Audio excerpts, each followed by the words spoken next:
Ça veut dire I love you. Ah Oui, oui, en grave. langage des signes. I love you.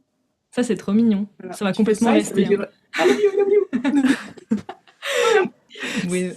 Bienvenue à toi, ici Nadège et Louisa, deux amoureuses qui croient qu'avec des questions profondes, on peut créer des discussions qui transforment des vies. L'intention de ce podcast, c'est de te permettre de découvrir des personnes inspirantes sous un angle nouveau et de te questionner sur ta propre vie grâce à des questions profondes tirées de notre jeu Vue, qui contient plus de 800 questions pour t'aider à te connecter à ce qui est très important pour toi, où que tu sois. Et aujourd'hui, on reçoit Margot. Margot Nicolin, qui est une amie coach qu'on a rencontrée grâce à deux personnes qui sont chères à mon cœur, qui nous ont mis en contact en disant « Les meufs, vous ressemblez pas mal, vous aimez coacher, vous aimez l'humain, vous aimez la montagne, rencontrez-vous. » Et effectivement... Et la bouffe. Et la bouffe, et la bouffe. Benoît et Julien avaient raison, et ils me connaissent bien, et je pense qu'ils te connaissent bien aussi. Margot, pour commencer, quel mot décrit ton état d'esprit du moment? Waouh, kiff. Kiff direct, avec le petit I love you en langage des signes. Et du coup, avant qu'on démarre, comme toute partie de vue, on a déjà joué ensemble, mais on va choisir ensemble pour aujourd'hui si on rajoute un filtre avant de débuter la partie. Du coup, est-ce que tu es OK pour parler de tout, ou est-ce que tu préfères éviter les questions qui concernent la sexualité? Waouh. J'ai envie de parler de tout et au pire, si c'est dérangeant... Oui, et tu te rappelles, on peut passer les questions. Enfin, je sais pas si tu te rappelles, mais s'il y a des questions qui on t'ont peut posées et qui te passer les dérangent, questions. on peut les Très passer. bien. Ben, parlons Absolument. de tout parce que je vais y aller dans l'intention que ça me serve à moi et puis bah, si je suis en confort avec le fait de le partager, je vous le dirai. Mais Trop bien. de le faire, en tout cas, ça me fait kiffer. Eh ben parfait, on va rentrer dans le vif du sujet avec une question à peine deep, qui est de quoi te préoccupes-tu trop en ce moment? Je dirais que en ce moment, le truc dont peux me préoccuper un peu trop, c'est l'incertitude du futur. Et si je vais plus profondément, ça concerne ma capacité à vraiment être autonome dans mon métier financièrement.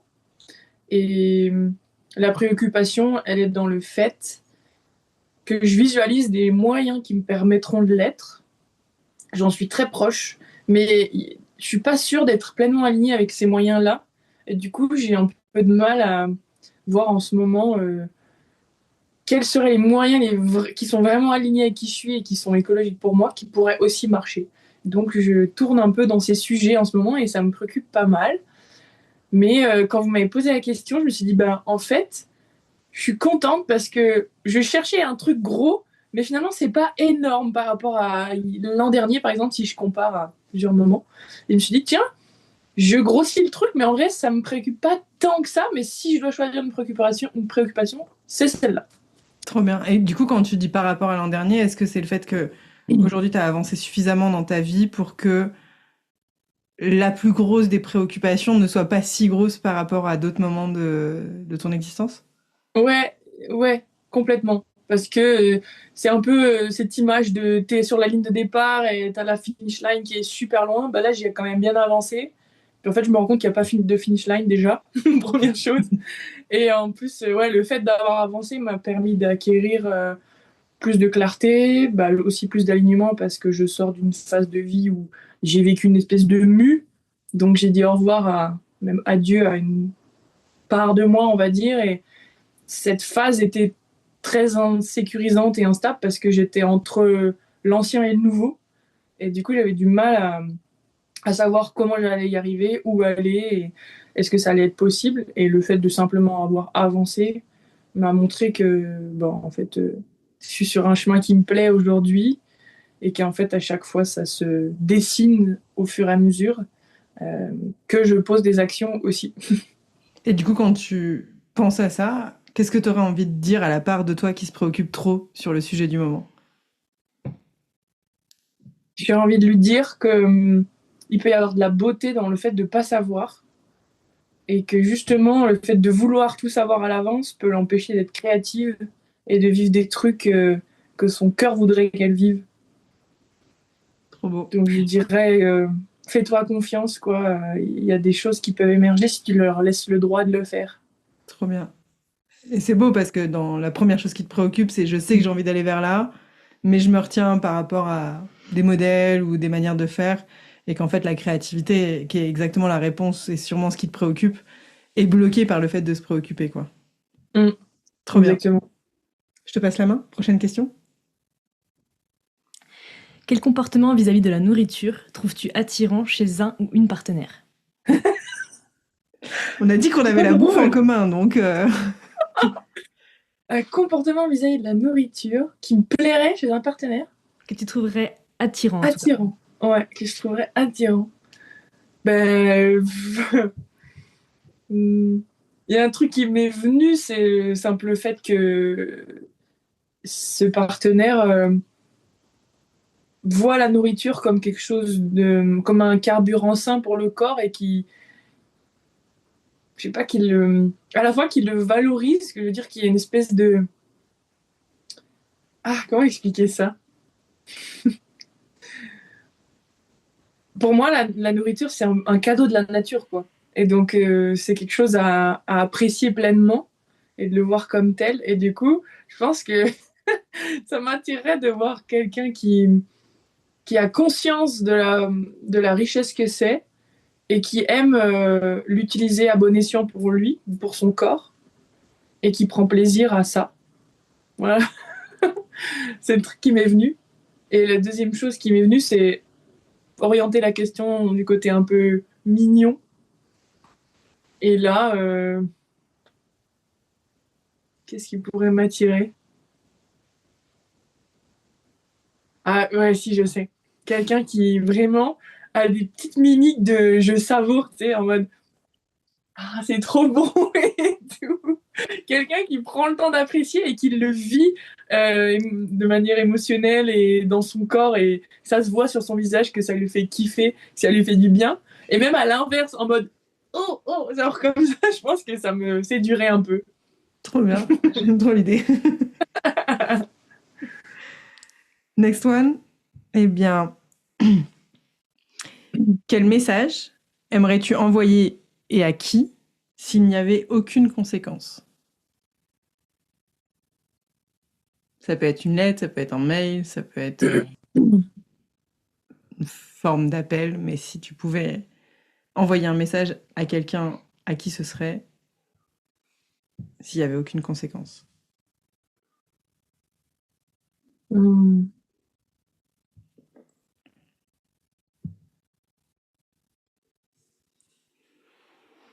Ouais, c'est bon, Ben, en fait, ça m'est venu tout de suite, mais j'ai ma petite voix qui m'a dit non, on pense pas à ça. Mais en fait, je vais rester là-dessus. C'est une personne qui a été mon amie pendant un temps et qui aujourd'hui, enfin, on a eu une sorte de conflit relationnel où on n'était plus alignés dans ce que la relation avait créé, ce qu'on avait créé de cette relation. Et du coup, on a décidé d'arrêter de se parler. Et en fait, cette personne est revenue me chercher. Et en vérité, moi, j'ai pas forcément envie de continuer de nourrir cette relation, mais par peur d'être une mauvaise personne et d'avoir un problème dans le fait d'avoir envie de l'extraire de ma vie, et ben, j'ose pas lui dire qu'en fait, j'ai pas envie de continuer cette relation. Et du coup, je pense que c'est ça que je ferais. Et qu'est-ce qui t'en empêche aujourd'hui d'envoyer ce message? En tout cas, c'est quoi les conséquences que tu perçois? Les conséquences que j'illusionne, c'est que c'est quelqu'un que je risque de recroiser. Et du coup, c'est peut-être éviter ce malaise et avoir à me justifier auprès des gens qu'on a en commun. Hmm. Il y a le fait que je puisse que cette envie de couper les ponts soit liée à un truc chez moi finalement qui est déséquilibré et pas juste le cœur. En fait, que ce soit lié au fait que cette personne me renvoie un truc de chez moi et que ce soit pas juste un réalignement, mais plus que j'essaye de rejeter quelque chose qui finalement parle de moi. Et du coup, ouais, je me bloque avec ça parce que je me dis, mais en fait, si ça se trouve, le problème, c'est pas lui, c'est toi. Donc, travaille sur toi. Et en fait, cette personne, au contraire, peut-être qu'elle peut t'apporter plein de choses. Donc, il y a un peu ce truc-là tout le temps de est-ce que tu es sûr d'avoir bien vu les choses? Est-ce que tu es sûr que c'est pas Hmm. toi qui vois pas bien les trucs et tout? Et du coup, j'ai du mal des fois à écouter juste un élan de non, bah, j'ai pas envie et tant pis, quoi.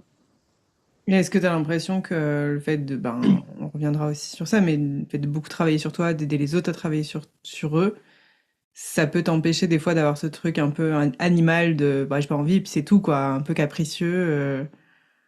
Ouais, ouais. C'est très probable. Ouais, je pense. Ok.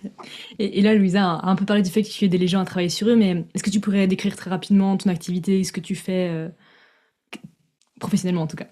Ok. Eh bien, suite à une carrière de sportif de haut niveau pendant toute ma vie, je suis tombée amoureuse, enfin même pendant je suis tombée amoureuse en fait, de l'être humain et de sa complexité et surtout de comment euh, accompagner un être humain à exprimer qui il est, à s'y reconnecter et à l'exprimer et pour vivre une vie dans laquelle il se réalise et dans laquelle il s'épanouit et surtout qu'il arrive à embrasser cette complexité de la vie. Et en fait, comme je viens du milieu du sport et que j'ai vécu plein de choses à travers ma carrière, je me sens un peu dans une sorte de mission d'accompagner les sportifs à apprécier ce choix qu'ils ont fait de vivre une aventure sportive et d'en faire une histoire dont ils sont fiers et qui les nourrit et qui leur permet de s'enrichir et de grandir. Et en fait, je pense que j'aime faire ça parce que c'est ce que j'aurais aimé, moi, pouvoir m'offrir à moi quand je l'ai vécu. Et donc, ça me nourrit de pouvoir aider des personnes à le faire aujourd'hui. Et je dirais que le profil que j'ai tendance à tirer, c'est des athlètes, des sportifs qui aspirent à l'excellence, à la performance, à la réalisation de soi à travers leur sport, mais qui ont tendance à s'oublier sur ce chemin, à se déconnecter d'eux-mêmes, à se déconnecter de leurs émotions, de leur corps et donc de leur plaisir. Donc ma mission, c'est d'arriver à les accompagner, à continuer de nourrir ce désir de se réaliser, mais en englobant qui ils sont de manière à ce que ça les nourrisse et qu'ils prennent du plaisir là-dedans. Trop chouette. Trop cool. Voilà. Et d'ailleurs, avant que j'oublie, parce que clairement, voilà, s'il y a des sportifs ou des athlètes qui aimeraient en savoir plus sur ce que tu fais, ton parcours, etc., où est-ce qu'ils pourraient voir ton travail? Et ben moi, je concentre tout sur Instagram. C'est un réseau social que j'aime beaucoup parce il stimule beaucoup ma créativité, il la développe. Et Allez donc, voir ce que fait ça m'apporte Margot. Vraiment, c'est incroyable. Moi, j'aime trop le contenu que tu fais. trop chou. Bah, sur Margot Nicolin, tout simplement, ils taperont Trop ça bien, sur je Instagram. mettrai dans le descriptif. Voilà. Alright. Merci pour la description. Mhm. Prochaine question. Quelle a été ta première crise de santé mentale et qu'est-ce qui te marque à ce sujet? Bon, sans projeter, c'est possible qu'on boucle un peu sur ce que tu viens de nous évoquer à l'instant. Donc, je suis sûre que ça permettra aussi de donner plus de... Je triche parce qu'on te connaît déjà un petit peu, mais Ouais. je serais Et curieuse de voir. encore, Et et encore. Peut-être pas encore, la première. Ouais. là, je rembobine là. Euh, non, je pense que ouais, il y a tellement de trucs. Bah, il y en a eu des crises, hein. Oh là là. Là, ça m'a ramené à l'époque du divorce de mes parents. Et j'avais 17 ans, 16 17 ans. Et après, je me suis demandé, mais attends, mais avant aussi, j'ai eu plein de petits moments, mais moins conscients en fait. Je pense que là, c'est la crise la plus conscientisée, alors que le reste, je l'ai plus analysé après. Donc, je pense que c'est le premier truc, parce que j'ai déjà eu des challenges dans ma carrière avant ça, parce que ma carrière a commencé très tôt dans le haut niveau. Mais ouais, à 17 ans, je pense que ma première grosse crise de santé mentale, ça a été le divorce de mes parents qui a été très douloureux parce que mal passé. Euh, la séparation n'était pas voulue des deux côtés. Et du coup, moi, je me suis retrouvée seule chez ma maman. Et mon père est parti et je me suis retrouvée à 17 ans à devoir être une épaule pour ma mère et être même plus que ça, presque deux épaules du coup. Et ça m'a beaucoup challengée parce que je me suis retrouvée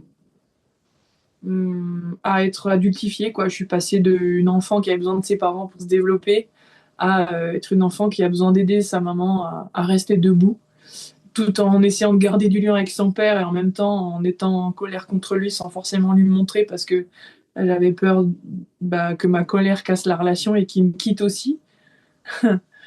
Donc je m'imaginais tout ça. Donc ça a été très très lourd à gérer et je me souviens que il y a des matins où je souhaitais ne jamais me réveiller parce que c'était trop douloureux à vivre, j'avais plus d'énergie.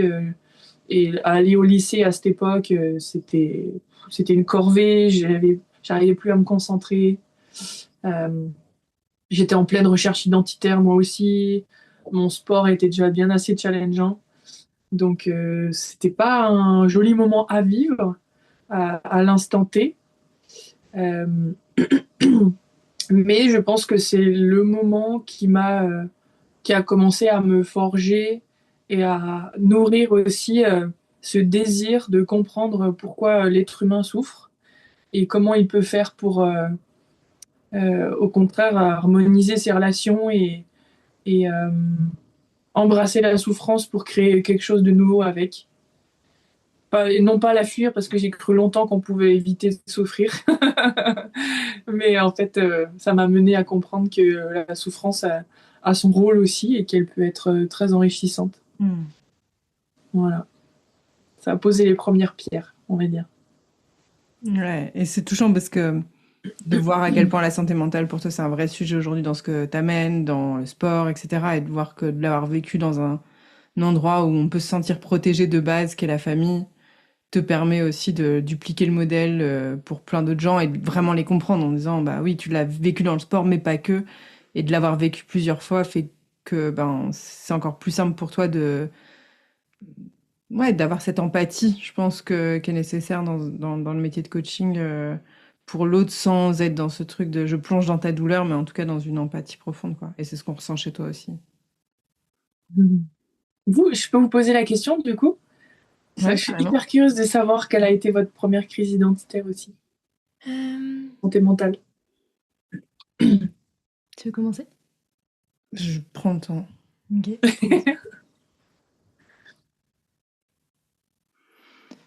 Je peux? Vas-y. Ouais. Moi, je pense que c'était quand j'avais 6-7 ans, par là, je saurais pas dire précisément, mais en gros, j'ai eu la maladie de Lyme assez jeune. La maladie de Lyme, c'est quand il y a une tique qui te pique et que ça te file la borréliose, je sais jamais. Ouais. Et en fait, à l'époque, c'était pas très connu. Et j'ai eu pas mal d'errances médicales. Et en fait, ce qui s'est passé, c'est que du coup, j'ai eu des effets un peu neuropsy. Et du coup, j'ai vraiment tapé une bonne petite dépression à cet âge-là, tu vois. Il m'avait foutu sous médoc et tout. Mais en fait, du coup, c'était genre, je faisais des cauchemars toutes les nuits en boucle, toujours les mêmes cauchemars. Enfin, je suis allée chez le psy et j'ai un souvenir assez ouf de ce psy, c'est que c'était tu sais, vraiment tout ce que tu peux imaginer de plus flippant pour un enfant. Genre un mec, tu sais, chauve avec les cheveux comme ça, des lunettes énormes, trop flippant, il puait.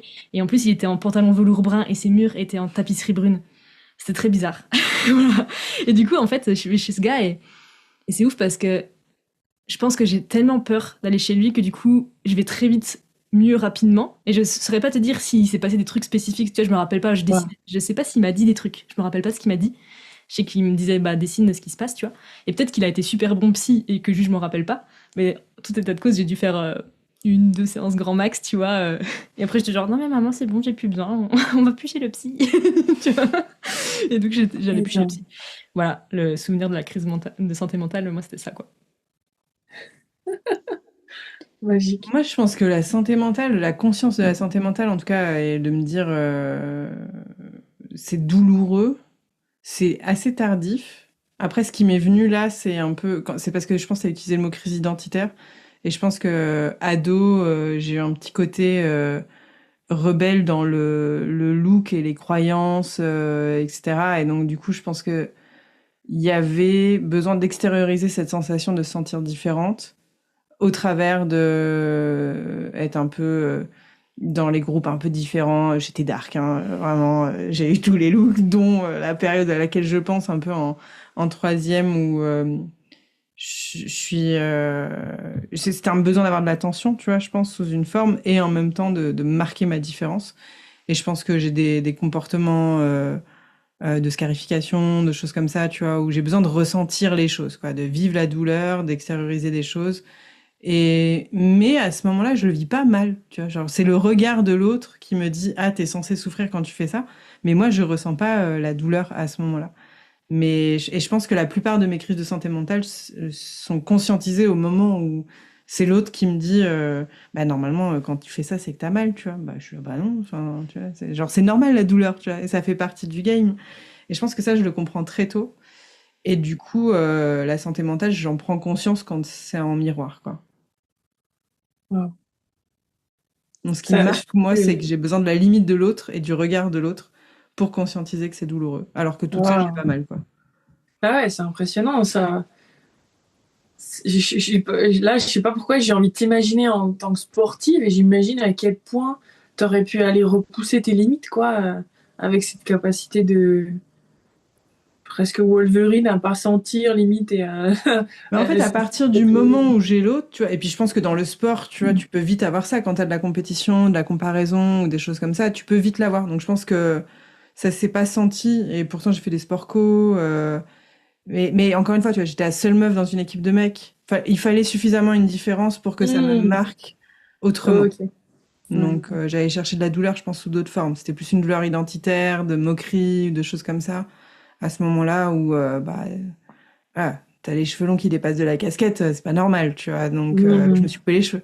Voilà, c'était la solution pour plus avoir mal aussi. Wow, ok. Merci. Antoine, merci d'avoir posé. Mhm.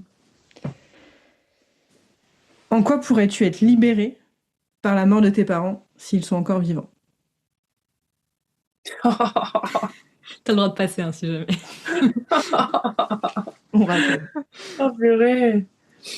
Non, j'ai envie de répondre parce que c'est intéressant, hein, même si il peut avoir un côté glauque, mais je comprends tout à fait la question qui est qui met en lumière un truc tellement profond. Ben, je pense que ce serait ce côté, ben ouais, ça revient à la première question, cette peur de pas réussir à vivre de mon métier et d'être dépendante d'eux et qu'en fait, ils me voient échouer là-dedans et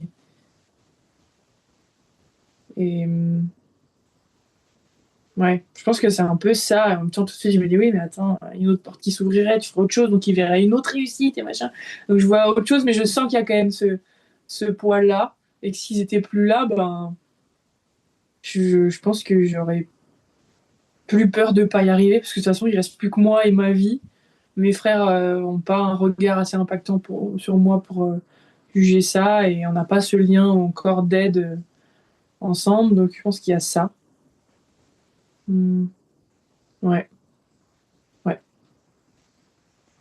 Très bien. Prochaine question. Complète la phrase. Ce qui me challenge dans le fait de penser en étant seule, ce sont les pensées que je pourrais avoir sur trois petits points. Bah, il y a ce sujet-là, du coup, forcément. Et je cherchais d'autres choses.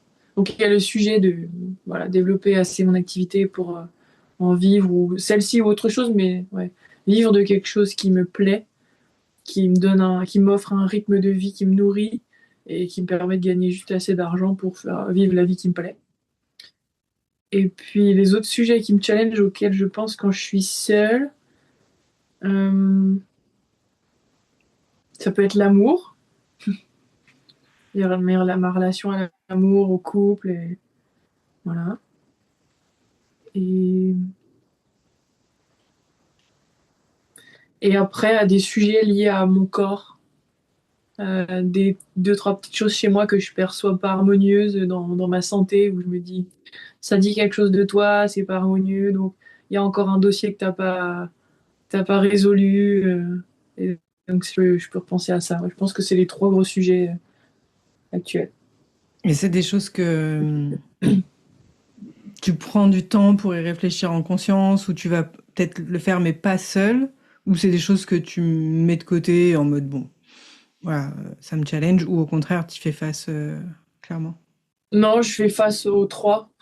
Simplement, ben, je me laisse le temps parce que j'ai pas toutes les réponses du coup. Et je vois aussi qu'avec le temps, il y a plein de choses qui évoluent. Il y a d'autres sujets qui sont clôturés parce que le temps, et la recherche et les actions ont fait que ça a avancé. Donc ben, c'est pareil, je pense que j'en suis au stade où ben, ces sujets sont là, c'est qu'ils sont là pour m'apprendre quelque chose. Donc je tâche juste d'avancer avec et de voir comment je peux m'en enrichir, quoi.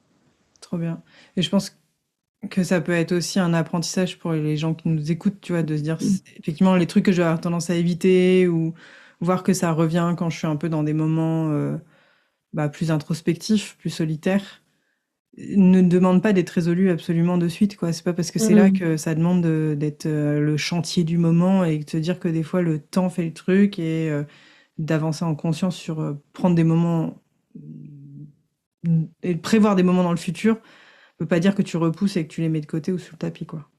Ouais, d'autant plus que plus le temps passe, plus je me rends compte, enfin je crois croire que en fait la vie est faite de challenges quoi qu'il arrive, au même degré du soutien, et donc en fait ce qui compte c'est d'attirer des challenges qui nous inspirent, qui m'inspirent, et que bah c'est bon signe s'il y en a, sinon que c'est qu'il y a un problème quelque part et que je suis dans l'illusion quoi. Ouais. Je Et me puis dis au les contraire. challenges que tu as aujourd'hui sont représentatifs de tes valeurs, tu vois, et Exactement. que tu as choisi des challenges qui sont dans la partie santé, dans la partie relation, dans la partie connaissance de soi. C'est quand même des challenges un peu plus inspirants que peut-être ceux que tu avais il y a quelques années, quoi. Tout à fait. Bah, c'est bien que tu le mettes en lumière parce que ça me fait dire que oui, finalement, ça montre une forme d'alignement aussi parce que je suis en train d'avancer sur des sujets qui me nourrissent et pour lesquels je donnerai tout. Donc, je suis au bon endroit, quoi. C'est une bonne nouvelle. Ouais. Du coup, prochaine question. Quel sujet ou quelle cause te donne envie de te battre? Ah, ouais. Moi, je pense que le sujet le plus profond qui me donne envie de me battre, c'est le sujet des relations, en fait, mais au sens large. C'est à quel point la peur crée du désamour de soi et des autres. Et en fait, je me rends compte que c'est vraiment le sujet central qui revient depuis toute petite, où c'est ce qui me fend le plus cœur de voir des gens se haïr, mal se traiter, mal se parler, ne pas se dire des choses. Et en fait, je trouve que c'est la maladie du monde aujourd'hui. Et c'est pour ça que j'ai envie de me battre. Et c'est en ça que je pense participer à faire ma part dans mon métier, en aidant les gens à être mieux avec eux-mêmes. Et c'est ce qui leur permet d'être mieux avec les autres et aussi eux de. Tu sais, un peu comme tu allumes une allumette, tu as une rangée d'allumettes, puis tu en as une qui s'allume et tout le monde. Ou une On fait des lumière, trucs. peu importe, mais j'aime bien cette idée-là, de participer à ça comme ça. Ouais. C'est vraiment ouais, le sujet relationnel pour lequel j'ai envie de me battre et je pense que c'est une des choses qui rendrait la vie plus agréable pour beaucoup de monde et peut-être justement, tu vois, je me dis, en même temps, on est dans un monde où il y a challenge et soutien à un degré pour tout. Mais ça ne veut pas dire qu'on ne peut pas résoudre quelque chose, on peut peut-être le résoudre et ça créerait d'autres challenges. Je me dis, bah, peut-être que l'être humain serait capable de résoudre ce truc-là et que tout le monde vive dans l'amour et qu'il y aurait un autre challenge qui se créerait derrière et on montrait un niveau, tu vois. J'ai envie d'y croire, je me dis, allez, ça peut être possible peut-être. Je Et sais en tout pas. cas, l'amour, ça prendrait la forme de personnes qui communiquent mieux entre elles et avec elles-mêmes. Ce serait ça le Ouais, prochain step pour toi? oui, qui communiquent dans le but de s'aimer en fait et de se comprendre. Hmm. Et de vivre le plus possible en harmonie, ou même si les personnes se dérangent, bah, qui se foutent pas sur la gueule ni qui essaient de se tuer, mais qui essaient de se dire bah, comment on s'organise pour vivre chacun de notre côté sans que ça nous emmerde trop, quoi. Et si quelqu'un avait la même cause que toi, toi, tu as dit que tu te bats pour cette cause-là aussi de manière professionnelle avec ce que tu fais, avec ton impact pro, avait le même sujet, la même cause à défendre, mais saurait pas trop comment le défendre dans son quotidien, qu'est-ce que tu lui donnerais comme conseil?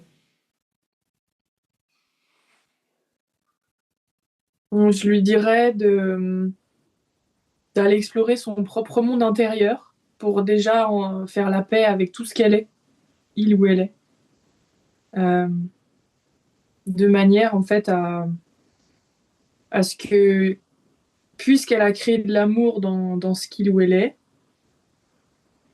que ce soit ce qu'il aime de lui ou ce qu'il aime moins, bah en fait, quand il se trouvera face à d'autres gens, ce qu'il a guéri, ce qu'elle a guéri de lui ou d'elle-même, ne sera plus en train de.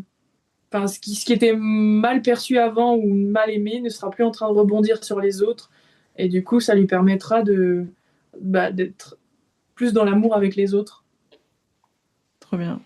Du coup, est-ce que si je reformule, quelqu'un qui lutte un peu pour ça, qui se dit ah j'aimerais plus de communication dans ce monde, plus d'amour dans ce monde, en fait, peut prendre ça comme un signal de, en fait, j'aimerais plus d'amour pour moi, et que si je commence par là, ça va se faire beaucoup plus naturellement plutôt que de forcer à l'extérieur. En tout cas, c'est ton Ouais, expérience qui te raconte ça. ouais, exact. Trop bien. Prochaine question. Quel est ton rapport au pardon envers toi-même et envers les autres?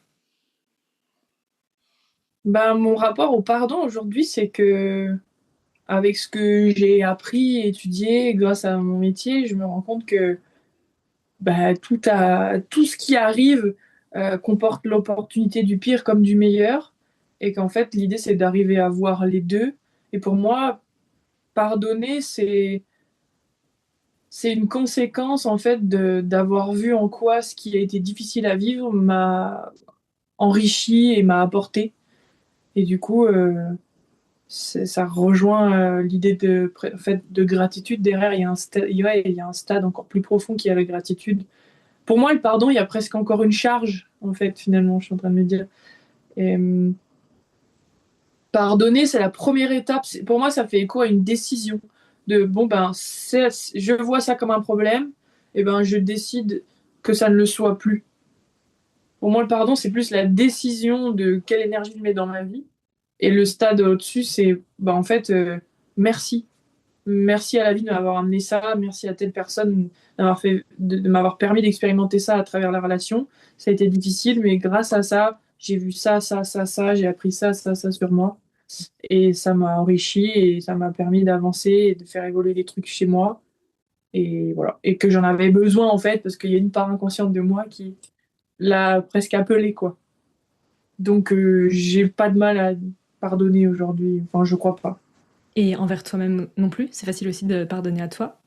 Bah, je pense que c'est parce que j'ai fait aussi d'abord ce travail avec moi-même que j'ai plus de facilité Hmm. à le faire avec les autres parce que comme j'ai tendance à être plus exigeante avec moi qu'avec les autres, ben si j'arrive à le faire avec moi, en fait, les autres, ça devient un détail, quoi. Clairement. Trop bien. Termine la phrase, et là on revient un peu sur les relations. C'est plus en mode relationship cette question. Termine la phrase. Honnêtement, il n'y a rien de plus attirant que. Bon, après, tu peux l'entendre comme tu veux, mais. Waouh!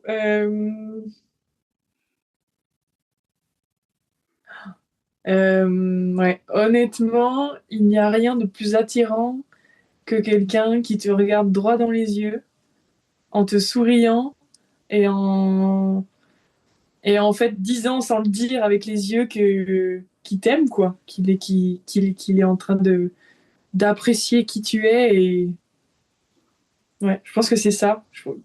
Ouais. Ça Bon. m'attire beaucoup. Si vous êtes amoureux de Margot, vous savez comment la séduire à partir de Ouais. maintenant. Voilà. Mais bon, il y a quand même la condition que cette personne me plaise aussi. Mais c'est vrai que ça peut être quand même très attirant. Malgré tout, ça peut quand même gagner des points. Ouais. Sinon, c'est cringe en fait. Si Oui. un mec que t'aimes pas te regarde très intensément en te souriant, ça fait très peur, je pense. Ouais, c'est clair. En général, il y a eu une proximité avant que ça arrive, ce genre de truc. C'est vrai. Mais ouais, Ok. voilà. Prochaine question. De quoi as-tu honte que les gens sachent sur toi à propos de l'argent? Bah, à l'époque, j'avais honte. Aujourd'hui, j'ai plus ça, mais j'ai fait ce travail cette année et c'était simplement le fait que les gens sachent, en étant coach et prépa mental, que j'étais encore dépendante de mes parents Mhm. financièrement. Ça, c'était quelque chose dont j'avais honte. Et en fait, je me suis dit, mais je peux pas avancer avec cette peur-là. Au contraire, je vais m'en servir comme quelque chose d'inspirant, qui me montre ma vulnérabilité, qui peut faire écho à d'autres personnes sur d'autres sujets. Et qu'en fait, c'est pas parce qu'il y a ça dans ma vie que ça m'empêche d'être douée dans mon métier et d'aider les gens, quoi. Mhm. Qu'est-ce que ça a changé dans ta pratique de te servir de quelque chose sur lequel tu avais honte finalement comme un tremplin? Est-ce que tu en as parlé publiquement? Qu'est-ce qui s'est passé qui fait que tu en as plus honte? Oui, j'en ai parlé publiquement dernièrement dans mes publications cette année, ouais. Quand j'ai fait le bilan de l'année 2025, je l'ai osé le dire. Et en fait, du coup, c'est un peu comme un masque que j'ai pu apporter. J'ai gagné de l'énergie à mettre ailleurs que dans le fait de cacher ça. Donc, cette énergie que j'utilisais à me cacher, je la mets maintenant dans le fait de encore plus être moi et à me réjouir d'attirer des gens qui sont OK avec ça. Et à même me réjouir de repousser des gens qui ne le sont pas, parce que du coup, tant mieux, chacun est redirigé là où il a besoin d'être, quoi. Et est-ce que tu as vu une différence du coup sur ta capacité à rentrer de l'argent? Ouais, ouais, c'est lunaire. Ouais, ouais, vraiment. Ouais. Mais même, je sais pas si ça joue, mais le fait qu'il y ait déjà plus de gens qui viennent vers moi. Et en plus, ouais, le fait de quand j'annonce mes prix ou quand je m'adapte au budget des gens, je sens qu'il y a plus ce poids à l'intérieur, quoi. C'est Hmm, fou. Je le fais avec beaucoup plus de fluidité. J'ai plus cette peur de manquer. Ouais, c'est tellement agréable et fluide. trop bien. Et je pense que c'est un super enseignement, tu vois, là-dessus, de se dire comment est-ce que un endroit où j'ai de la honte peut aussi me donner un indicateur de quelque chose sur lequel je passe beaucoup d'énergie. Et en fait, si je me libère, bah, l'énergie, elle reste en fait. Elle est juste redirigée. Mm. Et j'aime bien cet effet un peu magique. Enfin, je te posais cette question de manière très intentionnelle. Je savais, tu vois, qu'il y avait forcément eu un changement derrière. Si t'as plus de la honte dessus, ben forcément, tu vas attirer beaucoup plus facilement des gens qui sont prêts à dépenser de l'argent chez toi, quoi. Ouais, je me souviens exactement du moment où j'étais quand j'ai fait ce travail et j'étais en rando. J'étais en rando vers l'Alpe d'Huez à l'automne avant qu'il se mette à faire pas beau. Et je montais et je me disais, mais qu'est-ce qui peut encore t'empêcher d'attirer des gens aujourd'hui et de vivre pleinement de ce que tu fais? Et en fait, tout de suite, j'ai capté, je me suis dit, mais ça, je dois émaner une énergie vraiment pas saine en ayant peur de ça. Et du coup, je me souviens m'être assise et avoir réfléchi pendant longtemps. Ok, ben, c'est quoi les bénéfices pour toi d'être encore dépendante de tes parents? C'est quoi les bénéfices pour tes clients que tu le sois encore? Enfin, et je suis allée loin, loin, loin, loin dans le process jusqu'à ouvrir et me dire, bon, bah, en fait, ça peut aussi être un cadeau et je vais m'en servir plutôt que d'essayer de le cacher, quoi. Parce que pour la C'est petite fou. anecdote, on a à peu près les mêmes méthodes d'accompagnement en termes de philosophie et fonctionnement. Et au-delà de ça, on croit vraiment, je pense toutes les trois, que être en nature, être en montagne va développer aussi la capacité de réflexion, le mouvement. Tu fais pas encore de rando coaching, mais c'est des choses voilà, que nous, on a déjà expérimenté. Est-ce que tu aurais un conseil à donner à quelqu'un qui est un peu en boucle sur le même sujet? Là, toi, la solution, ça a été de prendre un temps d'auto-coaching, d'être dehors, de prendre l'air. Est-ce que tu aurais un conseil à quelqu'un qui a de la honte sur un sujet et qui sait pas comment faire, que ce soit l'argent ou Qui... autre, hein? Mm. Ben, moi, j'invite toujours les gens à aller explorer ce que ça raconte de eux et d'aller gratter un peu cette honte en disant, ben, c'est quoi son message derrière, en fait? Qu'est-ce qu'elle cherche à protéger?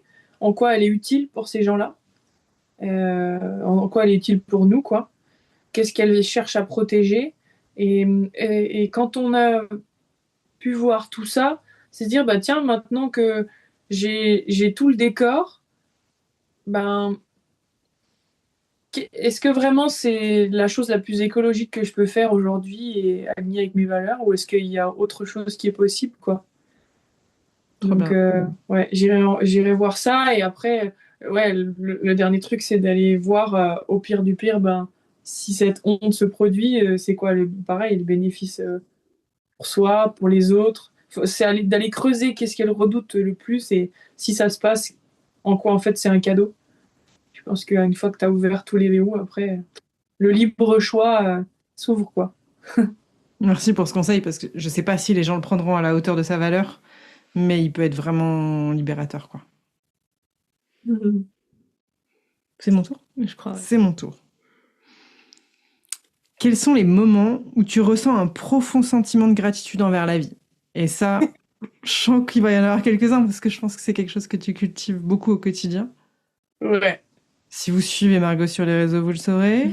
Mais bah après, voilà, tu peux y répondre soit de manière générale, est-ce qu'il y a des catégories de moments où tu ressens une profonde gratitude? Et du coup, moi j'ai une deuxième question derrière ça, c'est quoi le dernier en date? Mhm. Ouais.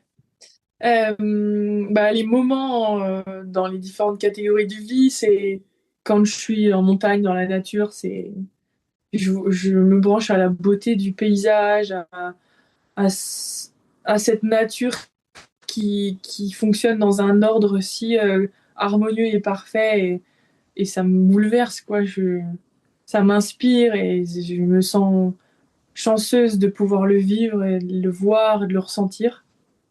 Donc tous les moments où je suis en montagne, et que ce soit en faisant du ski ou l'été, ou même à l'océan, même j'adore ce truc-là, ressentir les vagues, le courant, cette immensité, je me dis mais quelle chance d'être en vie pour le vivre.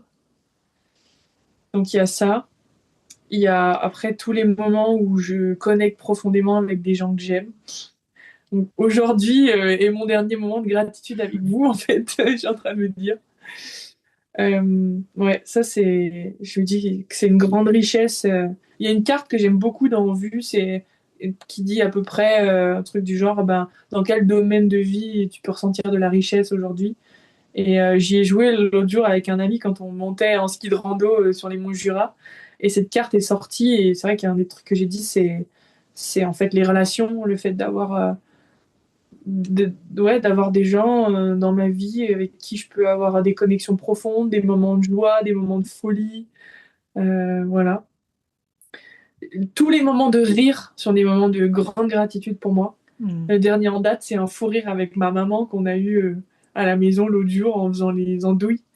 Et ma mère, pour ça, c'est vraiment un distributeur de gratitude parce que elle a des petits moments où nerveusement elle a besoin de décharger. Et du coup, elle vient me voir puis elle dit j'ai envie de rire. Et en fait, d'un coup, on se met à rire toutes les deux et l'une fait rire l'autre et ainsi de suite. Puis on se met à pleurer de rire. Et des fois, elle m'appelle et elle me dit j'ai envie de rire. Et on se met à rire. Et j'ai vécu ça avec ma mère. L'autre jour, je me souviens d'être à côté d'elle sur le canapé et de me dire mais quelle chance j'ai. Et ça va profondément me manquer le jour où ce sera plus là. Et je sais que ça prendra une autre forme ailleurs. Mais ce moment-là, il est tellement précieux, quoi. Donc ouais, il y a ça. Ça me fait, enfin, en fait, il y a plein de trucs qui pop dans ma tête. Ça me fait rebondir aussi à ma mamie quand elle fait l'andou et qu'on rigole parce que l'une ou l'autre a pété ou roté. Enfin, des trucs débiles d'enfants. Mais moi, je suis très cacaproute. Alors là, je me cache pas de ça. Je ris, je ris. Je pense que le truc qui me fait le plus rire au monde, c'est un paix. Je suis dans la même équipe. Yeah! Et donc des moments de folie avec ma grand-mère où elle danse, où on passe des moments. On l'a vu danser la techno il y a pas longtemps. Et voilà. C'était incroyable, j'ai trop kiffé. Ça, c'est des profonds moments de gratitude aussi. Je ressens ça avec mon frère, avec mon père, enfin voilà. Un autre sujet, c'est franchement la nourriture. Je me dis, mais quelle folie quand même de pouvoir goûter de ce genre de choses, que ce soit des trucs très bruts donnés par la nature. Des fois, il y a des petits moments de fucked up en mode purée, une banane. Genre, la nature a créé ça, quoi. Un fruit de la passion et tout. Enfin, je me dis, un kiwi, de la pastèque, j'adore ça. Je me dis, mais comment c'est possible que ce soit créé par la nature, quoi. Oh, c'est quand même dingue. Et après, ben, ou les plats faits par les restaurateurs et tout, je me dis, mais c'est une dinguerie. Et quelle chance et quel luxe de pouvoir goûter à ça et de donner ça à son corps et de se faire du bien avec. Franchement, chaque fois, je ressens de la gratitude d'avoir cette vie-là. Parce qu'on a chacun nos problèmes, nos trucs, mais en fait, je ressens une forme de richesse dans tellement de trucs. Je me dis, mais c'est déjà énorme, alors il y a plus riche, plus machin, plus truc, mais déjà, j'ai un accès à un niveau de richesse aujourd'hui. Je me dis, mais alléluia, dans cette incarnation, j'ai eu de la chance. C'est pas ce que j'ai vécu avant, mais non, celle-ci, c'est... Wouh! C'est trop chou de voir ça et je pense que nous, on a la chance d'être à ton contact régulièrement, tu vois, et tu incarnes vraiment ça. Et je pense que ça me rappelle vraiment la phrase qu'on avait la dernière fois, qui est un petit rappel, mais c'est aussi pour ça que les gens t'aiment pour ce que tu es, pas pour ce que tu fais. Parce que tu es cette personne qui a de la gratitude en permanence. C'est pas un truc qui se fait, la gratitude, c'est un état d'être. Et je trouve que tu es vraiment quelqu'un qui l'incarne beaucoup, qui le cultive. Il y a une forme mais cultiver, c'est une forme d'effort, tu vois. Enfin, cultiver son chant, il y a une forme d'effort à le faire.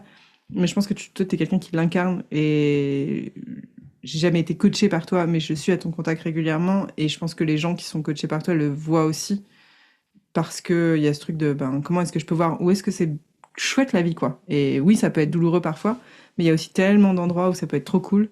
Et ça peut passer par des toutes petites choses. Donc merci pour ça. Mhm. Il est très Merci. mignon. Ça me fait émerger un truc, c'est que je suppose que pour certaines personnes qui sont un peu à l'inverse de moi, je peux paraître très bisounours, tu vois. Très, oui, merci la vie, gratitude, mais ça va, t'as vu ce qui se passe dans le monde, arrête à un moment donné, quoi.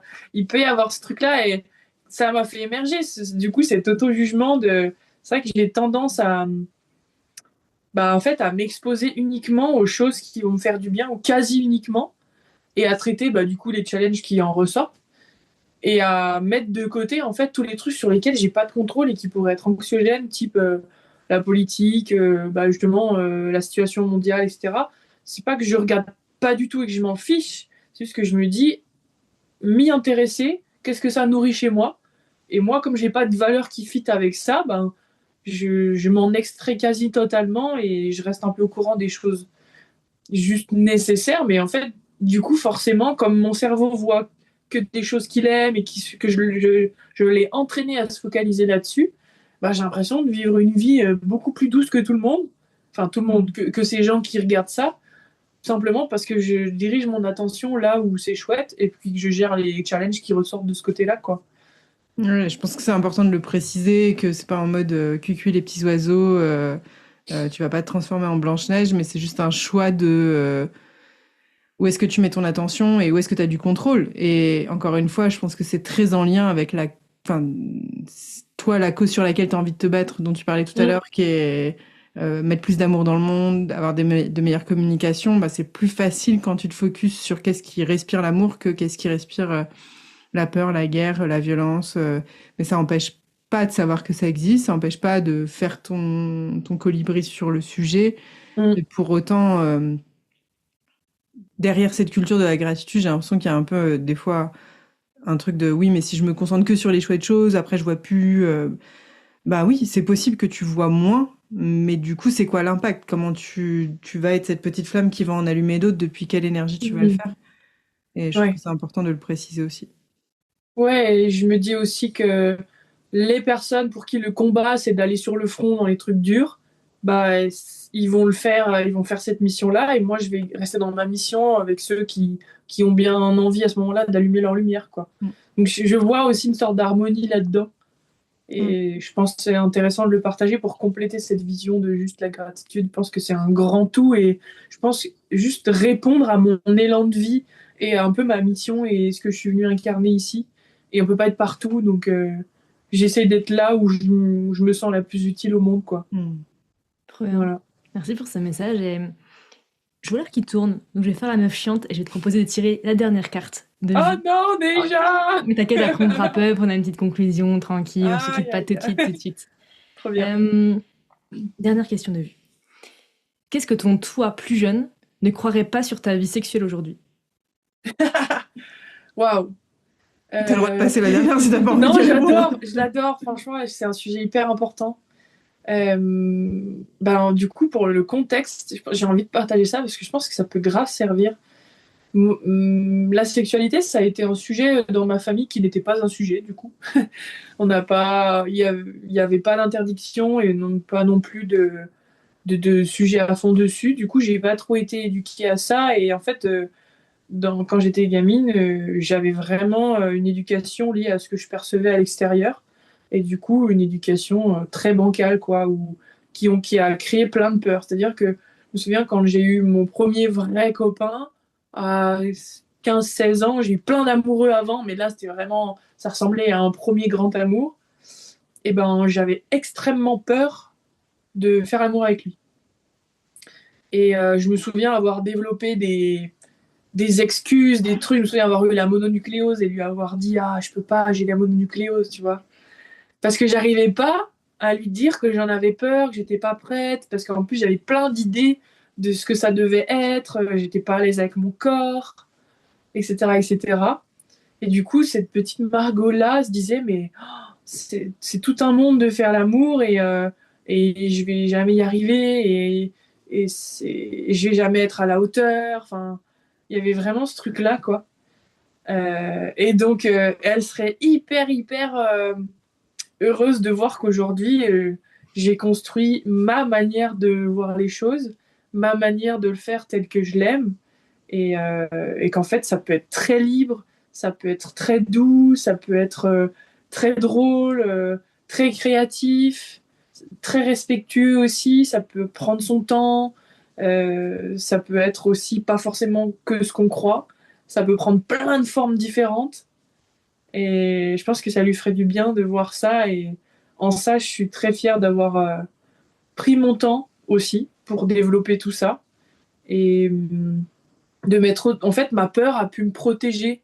Je pense que ma peur, ouais, m'a protégée de. J'avais assez peur pour ne pas tomber dans l'inverse, c'est-à-dire ah j'en fais plein comme ça, bah je suis pas la meuf qui a peur et comme ça au contraire je suis une ouh. Bah à l'inverse moi j'avais tellement peur que j'ai mis longtemps à me l'autoriser. Et en fait, c'est génial parce que ça m'a laissé le temps de le construire dans ma tête avant, dans mon système nerveux, pour pouvoir, quand je le sentais, être prête à me lancer là-dedans et me dire, ben, c'est bon, le cadre est sécure, j'ai choisi quelqu'un en qui j'ai confiance, on va prendre notre temps, il n'y a pas d'attente, il n'y a pas de résultat. Et du coup, ma première fois a été très, très, très saine et a été un beau souvenir, quoi, et pour lequel j'ai de la gratitude, justement. Ouais. Trop beau. Voilà. Avant qu'on wrap up, parce qu'elle a failli oublier, mais moi je viens d'y penser. La toute dernière question, c'est Alexandra qui l'a posée la dernière fois au micro sur le dernier épisode, qui est une question qu'elle a eue pendant notre échange et du coup qui t'est destinée, parce que c'était destiné au futur invité de Vue. Ah, génial. Et juste après, je te demanderai quelle est la question que toi tu veux poser au prochain invité. Mais du coup, sa question, c'était qu'est-ce que tu évites en ce moment et qui mérite ton attention Et pourquoi? et pourquoi? Je dirais que j'évite l'inconfort en ce moment. Mais l'inconfort de l'incertitude, de la nouveauté et d'un potentiel échec. Et de la rapidité et de l'effort. Je pense que c'est un peu ça. Je me sens dans une phase un peu de gestation où je prends mon temps, je surfe un peu sur le travail accompli cet été et à l'automne. Et là, je suis un peu en mode, ah, je prends le temps, j'ai des idées, mais j'y vais pas tout de suite. Je suis bien là, cool. Et du coup, peut-être qu'en faisant ça, je m'empêche de nourrir des idées en y pensant un peu plus, en parlant pour récolter des idées, parce que je suis beaucoup dans l'illusion que si j'y pense, faut y aller et faut que ça donne, que ça rende du résultat. Et du coup, j'évite, parce que j'ai peur que ça aille trop vite, que ça me demande trop d'énergie, j'ai peur de louper. Et ouais, c'est marrant, je me suis fait une petite dépôt toute seule là-dessus l'autre jour. Et ouais, je pense que c'est un sujet sur lequel je suis un peu à tâtons toute seule, mais peut-être que ça serait bien que j'en parle à quelqu'un et que j'avance en dehors de mes propres perceptions pour voir là où il y a des angles morts à ce sujet-là. Ouais. Trop cool. Et ça me fait penser à une séance de coaching. Enfin, je fais une petite digression, mais une séance de coaching que j'ai avec quelqu'un cette semaine. Et je pense que c'est souvent le revers des gens qui ont fait un burn-out, qui ont été se pousser dans des retranchements, qui du coup derrière vont passer sur une phase de c'est hyper important que je m'écoute, c'est vraiment sain que je m'écoute, etc. Et du coup vont faire tout l'inverse parce qu'ils ont la perception de pas s'être écoutés au point de se brûler. Et du coup, ça crée un peu une sorte de diminution de capacité de confrontation à l'effort ou à la mise en action ou ouais, juste ce truc de, ben, en fait, ça va faire mal à un moment donné. Mais comme il y a cette peur de se dire, ah, mais dès que je me fais un peu mal, je vais jusqu'au bout, je me brûle et je me crame et du coup, bah, je vais même pas faire le premier pas pour éviter ce truc-là. Et l'étape d'après, des fois, c'est effectivement d'être dans ce truc de, ben, en fait, c'est pas parce que je mets un pied dedans qu'il faut que j'appuie à fond sur l'accélérateur et que ça doit donner du résultat, etc. Et de voir qu'en fait, t'as aussi peut-être engrammé des schémas entre-temps qui font que t'es plus obligé de passer dans ce mode-là en automatique. Mais c'est un peu comme s'il y avait que deux modes pour l'instant, qui étaient en mode soit j'y vais à fond, je me crame, soit j'y vais pas, je m'écoute. Mais du coup, bah, en fait, il se passe rien. Et que le mode d'après, c'est bah, je m'écoute, mais de temps en temps j'y vais parce que sinon il va rien se passer. Et comment est-ce que je peux juste prendre les signaux avant que la maison brûle pour se dire, mais en fait, c'est juste que je n'étais pas équipée à voir les étincelles, quoi, et que maintenant je sais faire et je peux me donner un peu plus de confiance là-dessus, quoi. Magnifique. C'est tout à fait ça. C'est tout à fait ça, ouais. Exactement. Très bien. Et pendant notre discussion là, quand est-ce que tu t'es sentie la plus vue et pourquoi? Hmm. Ben là, tout le long, mais là, c'est vrai que il y a eu, ben, ce que j'ai raconté, je pense, ça fait tellement écho à Louisa dans ce qu'elle a pu voir et tout dans ses accompagnements qu'il y a eu ce truc de waouh, effet miroir, elle a complètement capté ma dynamique, quoi, donc ça m'a fait cet effet-là. Si ça se Mais trouve, c'était même pas une vraie cliente. ouais. Je parlais que de toi. C'était une vraie Elle est cliente. trop forte. Oui, c'était une vraie cliente. Non, non, c'était une vraie cliente, mais en tout cas, je pense que je sais pas toi, mais j'ai l'impression que des fois, notre métier aussi, c'est de voir des choses pour permettre à d'autres personnes de se sentir vues. Donc, de voir des choses dans nos vies, de voir des choses dans la vie des autres. Et souvent, il y a un peu un truc de ah tiens, mais pourquoi est-ce que j'attire ça? Bah, ça vient sûrement parler de moi aussi. Mais c'est peut-être juste un truc que j'ai besoin d'entendre pour pouvoir passer à la personne d'après. C'est un peu les allumettes que tu parlais tout à l'heure, de se dire, mais en fait, passer le flambeau j'ai pas besoin de me cramer pour passer le flambeau, quoi. Ça peut être juste, tiens, bah vas-y, je te passe le truc. Donc je pense que si je l'ai entendu, c'était peut-être aussi juste pour cette discussion de maintenant tout de suite. Grave. Je dirais aussi que vu ça amène ce côté un peu nu aussi. Et je me suis sentie très nue dans plein de questions, notamment les premiers sujets financièrement, parce que et c'est tout relié à des petits jugements que j'ai encore vis-à-vis de moi à ce sujet. Mais je vous remercie parce que je sais que je me fais un cadeau en m'autorisant à publier ça, euh, parce que j'aspire à montrer qu'on peut être bien dans sa vie et épanoui en étant vulnérable et en aimant justement les parts de nous qui sont un peu plus difficiles et que on peut juger, que la société peut juger et qu'en fait on peut avancer avec et s'en servir pour se construire. Donc c'est un exercice pour moi aussi de le faire et je suis contente d'avoir été vue et à nu avec vous. Très bien. Merci pour le cadeau. Et du coup, c'est quoi la question que toi, t'aimerais poser à la prochaine personne qui passera au micro de vue? Bah tiens, j'ai envie de créer une question par rapport à ça. Bah, peut-être un truc du genre, quel est le sujet dans lequel tu te sens le plus nu quand tu en parles, par exemple? Trop bien. J'aime beaucoup cette question. Celle qui va la noter parce que sinon je vais oublier encore la prochaine fois. Clairement. Et là, si les personnes qui nous écoutent pouvaient repartir avec une idée, un mantra, quelque chose qui Yes. toi t'a touché récemment, qu'est-ce que tu aimerais leur dire, leur partager? C'est un truc, j'ai presque envie de me le tatouer tellement je le trouve ouf. Cette phrase que j'ai découvert il y a de ça 2 mois, je pense, qui dit, quand l'objectif est l'expérience, tout devient réussite. C'est très très beau. J'en mets un. Ah là là, mais ces trucs-là, ça me transcende et je le balance à tout bout de champ avec tout le monde. Je trouve que ça ouvre les champs des possibles de la vie. Et pour moi, qui étais conditionnée à la réussite, de voir en fait comment la réussite, ça peut être juste de vivre, d'expérimenter et d'évoluer, oh, ça change tout, quoi. Trop bien. T'as lu le livre Big Panda et Tiny Dragon? Enfin, le Non. grand panda et le petit dragon? Ah non, je l'ai pas lu, mais j'adore, j'arrête pas d'enregistrer des petits passages sur les réseaux de ça. Eh Il est ben, magnifique. tu vas kiffer. Parce qu'effectivement, à un moment donné, je crois que c'est le dragon qui demande au panda, c'est quoi le plus intéressant, enfin, c'est quoi le plus important dans la vie? Est-ce que c'est le voyage ou est-ce que c'est le chemin? Et le panda lui répond, c'est la compagnie. Ouais.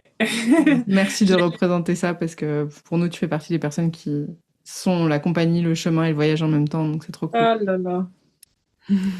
Tu vois Merci pour... l'emoji cœur flamme? Ben voilà, faut le mettre là sur l'écran, là. Je suis nulle en montage vidéo donc ce sera moche, désolée. Ah, Trop bon, les gens l'ont, ils l'ont visualisé. bien. Merci Ouais, encore bon. à toi, Margot, pour tous ces échanges. Si vous avez kiffé autant que nous ce moment de partage, à tous ceux qui nous écoutent, on vient de vivre un super moment. Si vous avez envie d'en vivre c'est dur à dire. Envie d'en vivre d'autres plus souvent. On vous On donne a envie, rendez-vous. on a envie. On fait les petites manifs et on va sur Nous Vues sur Insta pour nous rejoindre. On retrouve Margot sur Margot Nicolas directement. On mettra tout ça dans la description. Merci à toi et merci à tous. Merci la vie. Emoji cœur avec les mains.